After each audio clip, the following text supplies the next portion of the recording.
This is an open forum. Whatever you want to ask, I answer about real estate or marital advice, whatever you want to talk about. But neither here nor there. No agenda. It's whatever you want to talk about, we talk about for an hour. So it goes anywhere from little things to big things to all the way around. So with that said, my name is Lee Rosa. If you like what you see, like, subscribe, and feel free to share this. Provide tremendous value by having a value proposition, a system that you can convey to a client, to a customer, to the public. A system. Opposite of what I just said is to be a commodity. Is I have a real estate license, use me. That's the opposite of what I just said. So I'll go back to what was just shared from me, which is at Sales Rocket, we learned a model called the ALM model. The ALM model was you show one property to show your value, to have the opportunity to get belly to belly, and then you move them forward to meeting with you, which would then be where you sit and actually convey your value, and then get them to ideally sign a long-term commitment. If the seller is not offering a commission, who compensates the buyer's representation? The buyer. Okay. So if the seller isn't offering commission and the buyer has to pay commission, who saves the commission? The amount of money for the commission. Who saves the amount of money? Theoretically. But if the seller doesn't have an offer, because they're not offering compensation, how much money did they actually save? This is the logical conversation that you're correct, where we need to be and understand. This is 100% a dialogues conversation, because if the seller's trying to save $1 and the buyer is trying to save the same dollar, two people can't save the same dollar. So instead of creating friction, instead of the venom, Liz, that you felt, the tsunami of negativity, the simple answer is make it part of the offer. Any offer of compensation, part of the offer. That is the dialogue. You do not say, seller is not offering commission, take a long walk off a short pier. The market is dictated by buyers, not sellers. It is our responsibility to represent the seller, but it is also our ability to get compensated getting offers. It is the only way for the seller to sell the property is by receiving an offer. For us to get in the way of that is counterintuitive to what our job is. We have an amazing opportunity in Miami to have Basel every single year.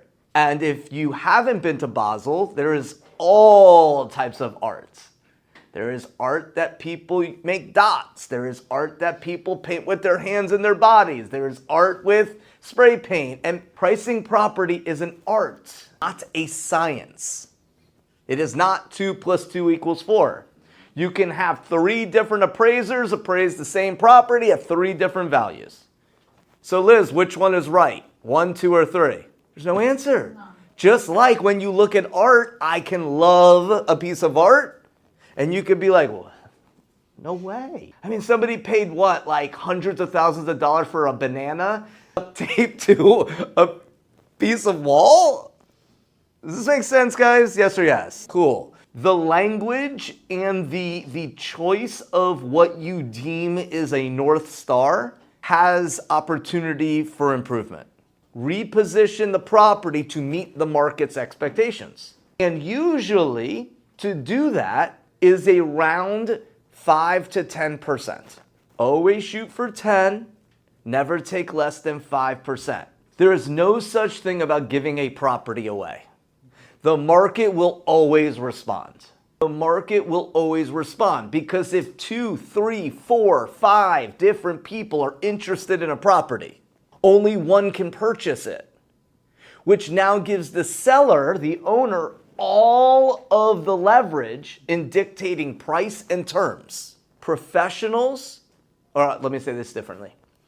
Amateurs focus on price, professionals focus on terms. You can get the price all day long, but then if you don't have solid terms, the buyer will then renegotiate later in the transaction, back out for any reason, which then you don't have anything. Everything is moving.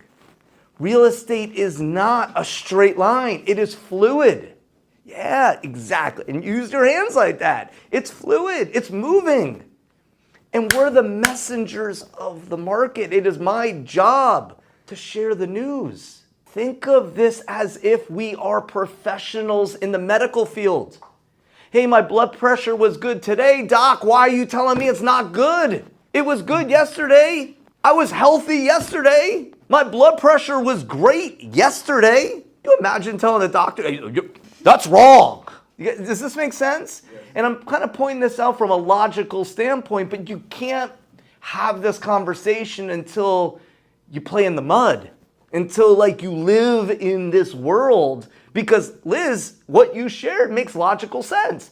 I sold 6 properties in this building and I sold them all for more than what we're listed at. I can't believe it's not sell. I even have an appraisal. That's all logic. It is getting very interesting. And the way that we know this, Liz, the way I can say this with absolute confidence, because I look at the statistics that we put out every single month, and inventory is growing. Month supply of inventory is going up, and absorption rate is going down. So here's another angle on what Scott just shared, and I'm going to give you guys some meat to this. One of the statistics inside the information that we give you, it says months supply of inventory.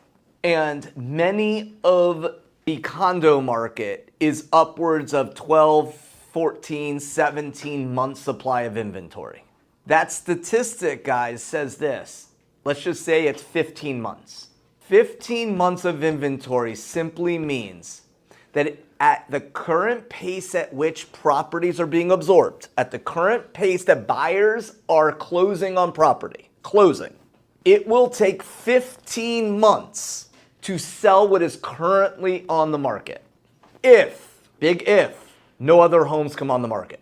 So on Scott's question, so Mr. Seller, Mrs. Seller, would holding this property for the next 1.5 to 2 years, at the very least, to get back to a balanced market? Because remember, they're not selling today because they don't like the value. This is so important. I'm giving you guys PhD level shit right now. If there is 15 months of inventory and a balanced market is 5.5 to 6 months, and we're at 15, and you have been observing this, and you see a couple months ago it was 12, a couple months ago it was 9, and it's been going with, there is a larger month supply of inventory, which means more inventory, less absorption. At 15 months of inventory, it's going to take a year, if no other homes come on the market, just to get back to a balanced market. At 15 months. Just to get back to balance, which means over that period of time, they're losing value month after month after month after month after month, because anything higher than 5.5 months of inventory is a buyer's market, which means values are going down. That is absolutely the principal foundation of selling real estate consistently. Do the people you're working with have motivation? Motivation to do what it takes to navigate a market. I say this on the same side of 2021, so let me put this into perspective. This is super cool, and I want to give like motivation. It's bread. In 2009, let's just say 9, 10, and 11 in Orlando. In 2011, Ralph and I and our team, we sold 111 homes. 4 of us, sold 111 homes. Everyone, quote unquote, everyone wanted to sell their home, but not everyone could. Now, what is everyone? In this example, it's 10 people who own a home, and 8 or 9 of them couldn't because they didn't have the equity to sell, nor the money in their pocket to cover what their home was what they owed and what the market was willing to pay. Does this make sense? In 2021, 8 to 9 out of buyers didn't have the capital to pay over appraisal, to compete with the cash offers. Does this make sense? Yes or yes? So when we piece this whole thing together, in 2008, everyone had motivation, but they could not meet the market's expectations. In 2020, 2021, 2022, buyers, it flipped. It went from sellers to buyers. Now the buyers could not compete unless they had massive motivation and capital. Same scenario, just the different, one was sellers back then and buyers most recently. And so when Scott shares this, which is none of this makes sense to someone who is not motivated. Like if you told a buyer 2 years ago, hey, look, I want to sell you a property. I promise I do. But at $200,000 in South Florida, you're going to have $50,000 to $75,000 cash on top of your closing costs. Like that's not made up. That's what it took to buy a $200,000, $300,000 property. And so what Scott's referring to is simply none of this dialogue works if a seller says, I don't care. I don't need to sell. I just was curious. But on the flip side, if the seller says, hey, look, like we're in a studio, there's an assessment coming up. My wife and I just had twins. We can't be 3 people in a studio. Does that make sense? Yeah. Or, hey, look, my parents just passed away and I live in New York. Like, what if I'm not renting this property out? Just let's move it. Or, hey, I got a job transfer. My wife already moved to Oklahoma. Like we're moving. When a market is shifting, motivation is all that matters. And finding the motivated is the most important thing for us as real estate agents. It is the most important thing.